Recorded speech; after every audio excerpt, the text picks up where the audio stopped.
E Thaís, aproveitando essa questão do tempo, teve uma mãe aqui que questionou qual é o tempo ideal de aula para uma criança de educação Legal. infantil. Esse tempo, ele é muito relativo. E nós, professores, a gente sente isso na pele no nosso dia a dia. Né? Tranquilamente, tem crianças que às vezes embarcam numa história de meia hora com a gente, e tem aquelas que nos primeiros 10, 15 minutinhos já levantaram para fazer outras coisas. Enquanto professor, a gente sabe usar todas as ferramentas que a gente tem de chamar a atenção e fazer esse foco estar voltando ali para a nossa aula. A capacidade de concentração de um adulto é diferente de um adolescente, que é diferente de uma criança. Então, por exemplo, nós adultos, a gente consegue concentrar para valer até 42 minutos. Depois disso, a gente vai e volta, vai e volta. Até mesmo aqui na live agora. O pessoal que está nos assistindo, com toda certeza, em algum momento eles pensaram na máquina que parou de bater a roupa, se colocou o refrigerante para jantar depois na geladeira, se deixou o material da reunião já pronto. O nosso cérebro ele é assim, ele desfoca e ele volta, ele desfoca e ele volta. No adolescente, esse poder de concentração ele é menor.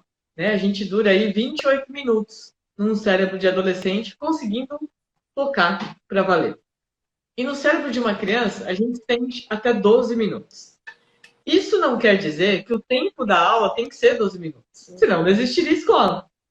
Né? O que é esses 12 minutos? Por exemplo, eu conto uma história. Depois de contar essa história, eu canto uma música. A hora que eu canto a música, eu mudei a área cerebral de ativação. É como se eu fosse no cérebro e desse um reset. E aquilo tá normal. Né? Por exemplo, um professor que brincou de giz com as crianças. Eles pintaram lá um desenho que tinha no livro didático deles. Bacana. Acabou aquilo.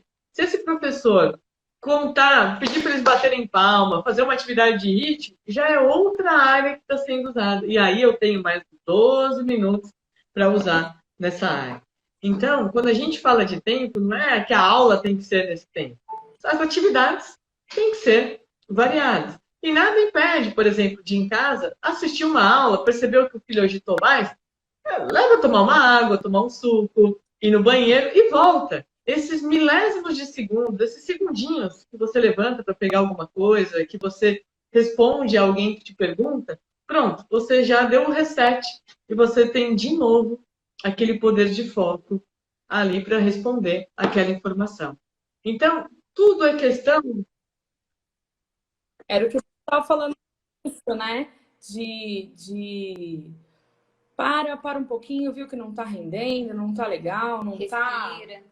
Não tem uma necessidade, nem nós aqui na escola fazemos as atividades assim, olha, agora a gente vai sentar e vai fazer. A gente tem o nosso horário, tem o nosso planejamento, tem o cronograma do dia. Mas a gente também sente a criança.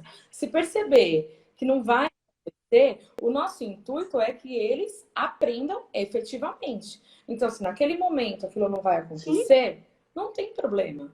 Pausa, desfoca, brinca, faz alguma coisa que seja interessante naquele momento, que prenda aquela atenção e depois retoma. Não tem problema, né? O aprendizado, a absorção do conteúdo não fica prejudicada. A gente não é uma máquina que é programada, né? E isso, a gente, enquanto professor, a gente sabe trabalhar muito bem com essa flexibilidade mental. Vou dar um exemplo para vocês. Vamos dizer que hoje a nossa aula com os alunos do infantil é sobre lagartixa. E amanhã é sobre borboleta. Tá no meu planejamento, tá?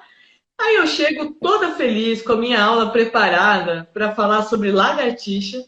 E a hora que eu olho na parede da sala de aula, todos os alunos olhando uma borboleta que está na parede. Gente, o que esse professor vai fazer? Ele vai inverter a aula. Hoje eu vou falar de borboleta. Eu não vou tirar essa borboleta, pôr ela para fora, porque hoje é aula de lagartixa e amanhã é borboleta. Se amanhã essa borboleta não aparece, eu perdi a chance mágica de estar ali com um objeto vivo na minha sala de aula. E essa percepção a gente tem muito. Quantas vezes a gente sabe lidar? Por exemplo, na hora depois de uma atividade física, eles voltam muito agitados. Depois do lanche, eles voltam mais agitados. Então, a gente sabe que dar uma atividade de extrema concentração, foco, logo que voltou, não vai rolar. A gente vai precisar trabalhar e ir subindo de novo a concentração, acalmando a respiração, que eles vêm correndo. Eles vêm todos felizes dessas atividades. Então, essa flexibilidade mental que a gente tem lá na escola, a gente tem que trazer para casa também. E isso é para tudo. É ter aquele olhar, e mãe e pai têm isso, é o olho no olho de conhecer o filho. Né? Às vezes o filho está quietinho, a mãe olha e fala, não está bem. Aí vai, encosta a mão, está queimando de pé. Ele nem queixou.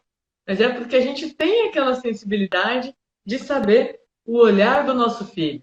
Então, é muito importante perceber o dia que a criança está mais agitada, o dia que a criança não para, e aí buscar intercalar essas atividades. Uma das coisas que a gente tem que prestar bastante atenção, e eu tenho falado em quase todas as nossas lives, é que essa quarentena, ela colocou uma lupa em todas as situações da nossa vida. Então, muitas vezes, quando a gente pede ajuda, porque a criança não está fazendo a lição, não está concentrando, não está ficando quietinha, às vezes os pais acham que é coisa da idade. E muitas vezes agora eles estão vendo que não é. Que outras crianças também estão conseguindo parar e que realmente a gente, quando pedia ajuda, não era por mal. Era para ajudar realmente aquela criança que tem um potencial enorme e só precisa focar um pouquinho melhor. Então, todas essas características são muito importantes para que nós, enquanto pai e mãe, observamos. Eu garanto, e eu tenho tido essa observação, às vezes eu vejo a professora, meu marido mesmo esses dias, ele falou assim para mim, meu Deus, Thaís, olha, quando você encontrar com a professora do nosso filho, dá os parabéns, porque é uma guerreira conseguir. Então, é muito legal essa parceria, né? Eu vi um post esses dias, meninas, muito legal, falando que no dia que voltarem às aulas, os pais vão fazer uma campanha e vão dar as mãos em volta da escola, jogando pétalas de rosa, agradecendo pela paciência que a gente tem. E é muito legal. Por quê? Essa percepção. A gente nota o quanto que a escola nos ajuda, né? O quanto que a escola ensina para valer. Principalmente educação infantil. Às vezes a gente acha que matriculou só para brincar. E de repente a gente percebe que por trás de uma brincadeira, por trás de um desenho livre, por trás do pintar um desenho, tem tanta ativação neurológica, tem tanta base que a gente está preparando aquele aluno para a hora que ele entrar num Fundamental 1 e tiver que fazer relações cognitivas. Então, é de suma importância. Eu sempre falo isso e elas que foram minhas alunas sabem muito bem. A educação infantil, eu acho que é a parte principal de toda a vida escolar que a gente vai ter. É ali que a gente ensina de tudo, gente. A gente ensina desde ficar sentado, desde ficar focando mais, desde um simples exercício de, por exemplo, separar as cores das bolinhas, separar os feijões, aplicar um papel, amassar e fazer uma bolinha. A gente não imagina o que tem de treino cognitivo atrás desse exercício. Né? E que muitas vezes a criança que não frequenta uma escola de educação infantil, lá na frente vai sofrer. Então a gente tem que voltar e fazer essas atividades com eles, porque senão eles não vão ter essas ativações cerebrais. Então que a gente consiga acalmar os nossos ânimos ali, sem ficar tão estressado, tão agoniado, ter esse olhar ali e dar muito valor a todas essas atividades que são propostas. Às vezes quem está de longe olha e fala, picou um papel, amassou e colou em cima, dentro de um círculo. Ele não imagina que o fato de picar é movimento de pinça, que daqui a alguns anos a gente encaixa numa caneta e aí eu posso escrever. E que se eu não tiver essa motricidade do picar, eu não vou conseguir segurar a caneta adequadamente. Eu seguro ela assim. Seguro errado, escrevo errado, fico com uma desortografia lá na frente. Então, picou, amassou, né? O movimento circular com a mão é uma das travas que a gente tem de ansiedade. A gente ensina adulto a fazer essa trava quando ele está estressado. E colocar, por exemplo, né? Eu dei um exemplo besta de exercício, mas o colar aquela bolinha que a gente fez dentro de um círculo, limites. Eu não posso ultrapassar a margem para fora. Então, na minha vida também existem limites. Tem coisas que eu não vou poder fazer ultrapassando aqueles limites. Então, são coisas tão importantes, né? São fundamentos tão ricos, desde uma atividade, por exemplo, de motricidade, de fazer um circuito para engatinhar. E aí a gente percebe, vem com a neurociência dizendo que as crianças que engatinham, elas têm um potencial muito maior de ativação. A gente consegue ativar 100% do nosso cérebro, principalmente em áreas de leitura, áreas de interpretação de texto. Então, a importância da pré-escola.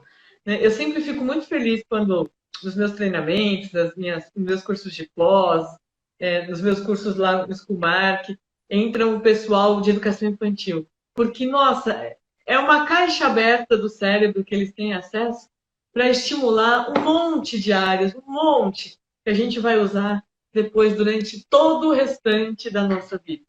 Né? Então, são atividades muito importantes e que são muito planejadas. Tem todo um fundo ali do porquê realizar aquele passo a passo, aquela atividade.